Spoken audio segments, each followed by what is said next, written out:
بسم اللہ الرحمن الرحیم۔ حضرت عمر فاروق رضی اللہ تعالی عنہ ایک مرتبہ مدینہ منورہ کی ایک گلی سے گزر رہے تھے۔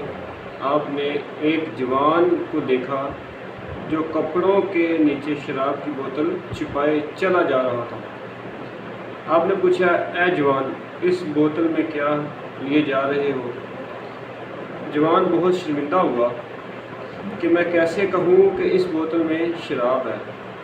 اس وقت اس جوان نے دل ہی دل میں دعا مانگی،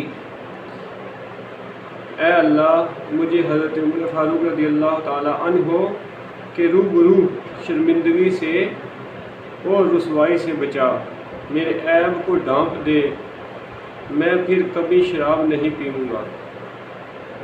جوان نے حضرت عمر فاروق رضی اللہ تعالی عنہ کو جواب دیا، اے امیر المؤمنین، اس میں سرکہ ہے، اس بوتل میں سرکہ ہے۔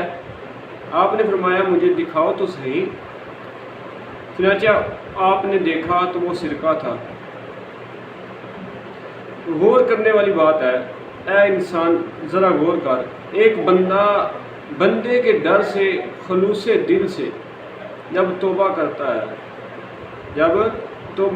ہے تو اللہ تعالیٰ اس کی توبہ قبول فرما لیتا ہے کہ وہ دل میں یہ خیال کرے، اللہ تعالیٰ سے دل ہی دل میں اس نے معافی مانگی کہ یا اللہ، مجھے حضرت عمر فاروق رضی اللہ تعالیٰ عنہ کے سامنے رسوائی سے بچا لے، میں پھر شراب نہیں پیوں گا۔